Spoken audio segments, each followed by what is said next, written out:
A watch buddy asked me to look at two non-running watches of his.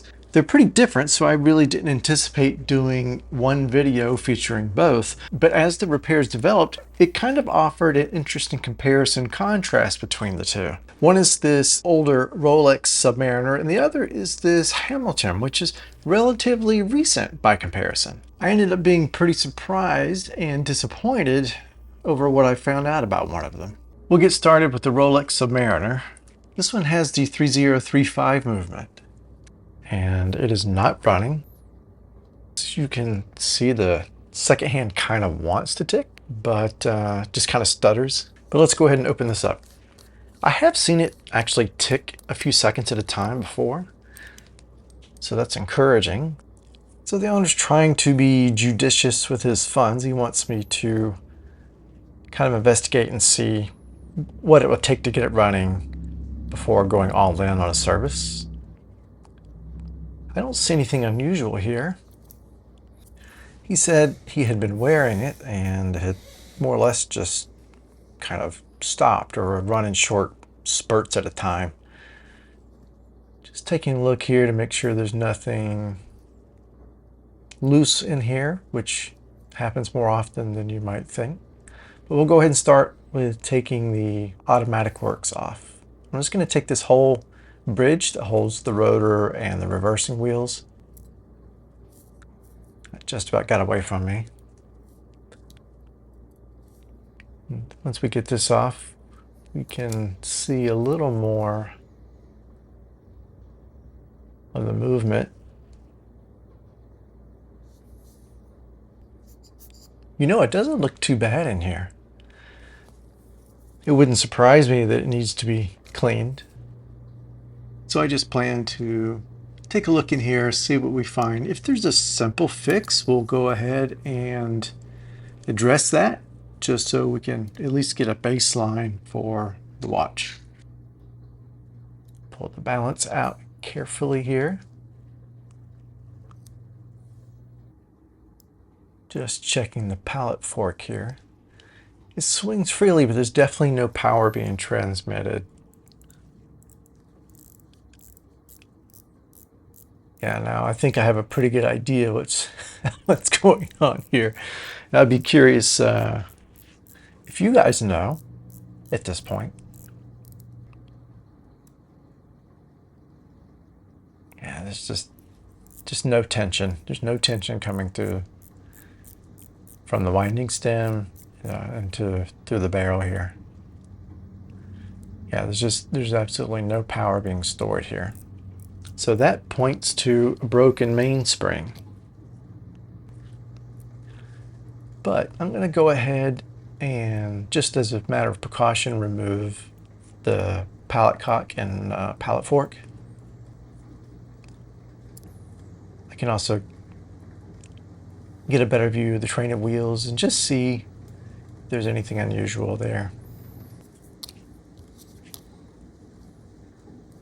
Yeah, so this should be spinning those wheels, and like you can see a little bit of movement. It is just like very occasional and sporadic engagement. That escape wheel should just be twirling.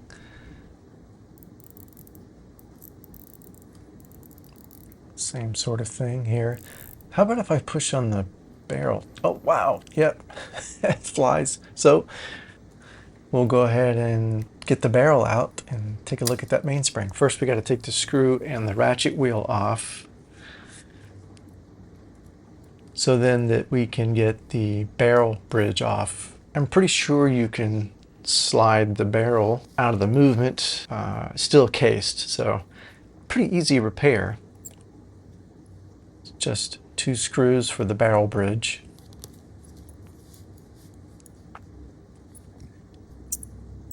Now, if we're lucky and all it is the mainspring that needs to be replaced to get the watch technically running, we can at least get a baseline for how the watch runs, and the owner can decide what to do from there. And I know this is a Rolex and a lot of parts can be expensive, but a mainspring is relatively inexpensive and you can slide it out. Still in the case. Just a moment of truth. here's our culprit.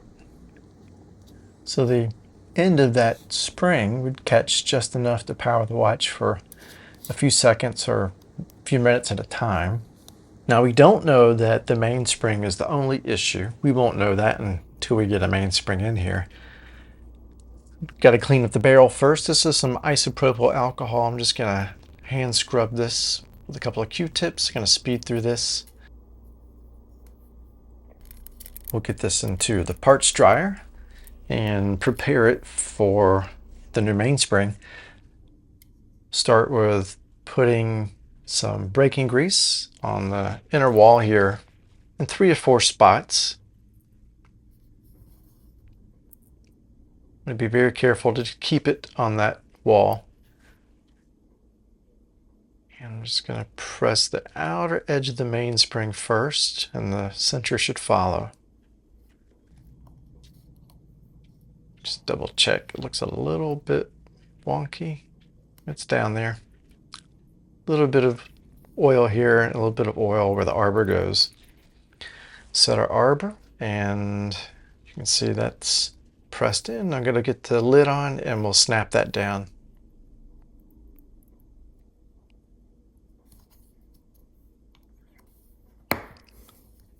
Now I like to turn this and press again just to make sure it's flush.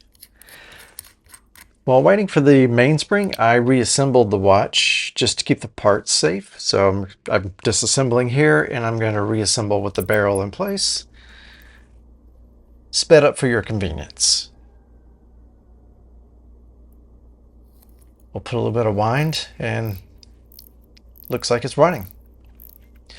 Yeah, so the mainspring is relatively inexpensive. You can $20, $50. Certainly can pay more if you want. I think it's a necessary. Of course, you have to either have the skills or pay for someone's skills, but it's a relatively inexpensive repair on this Rolex. It's pretty accessible. Go ahead and get our automatic bridge back on here. Make sure everything's engaged nicely. And you can see the 3035 stamping on the movement. Rolex, I think, started using this movement back in the 70s and used it for decades. So there are a lot of parts available for it out there. And they're not terribly expensive. Granted, if the owner decides to service it, and during that disassembly, you may discover some things here and there that are less than optimal. I did put the movement on the time grapher, and it could use a service. The amplitude is not the strongest, but I've seen them bounce back from there with just a service. So there we have it running for less than $50 for parts, and maybe a couple of hours into it. And that includes the disassembly, the reassembly, the cleaning of the barrel, some diagnosis and assessing. But that's a pretty reasonable and straightforward repair.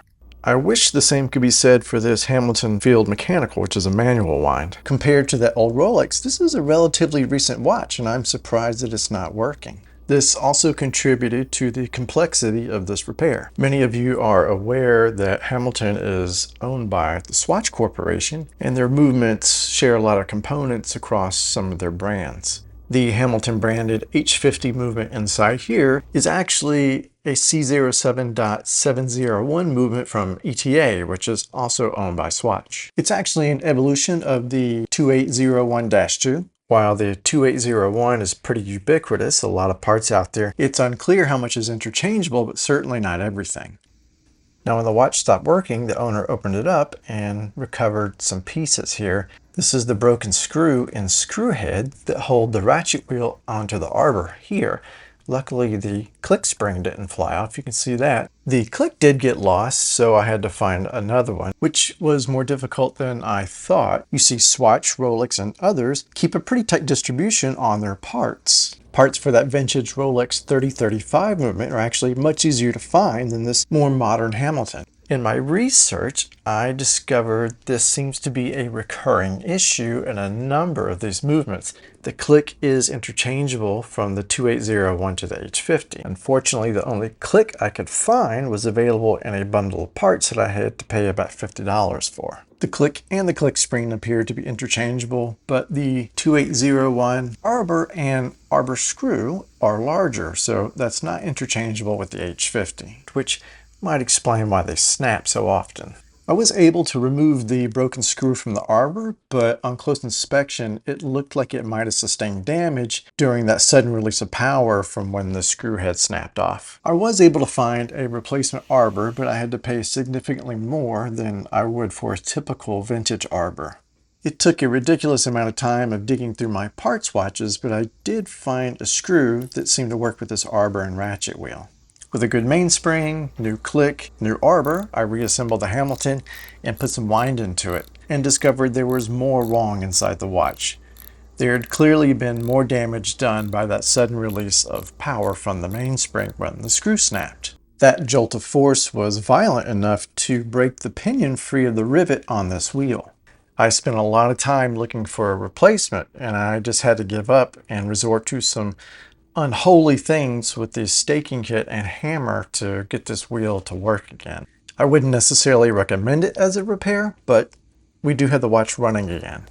Of course, the simple thing would have been to send the Hamilton back to a Swatch repair facility. They more than likely would just replace the entire movement. They make them so inexpensively.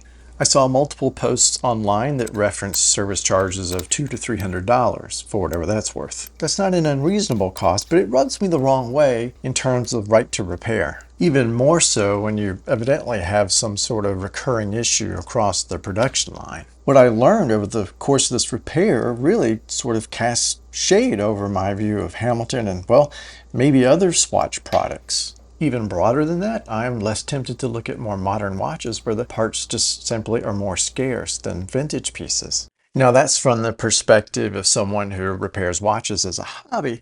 At the end of the day, it just pays to know what you're getting into. From a consumer perspective, I have to say I'm pretty disappointed in the reliability of this H50 movement, especially given the rugged, durable marketing image that Hamilton would have you believe.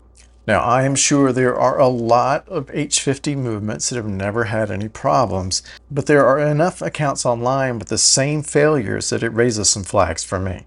That's going to do it for this video. I really appreciate you hanging on till the end. I hope to see you in the next one. Until then, please take care.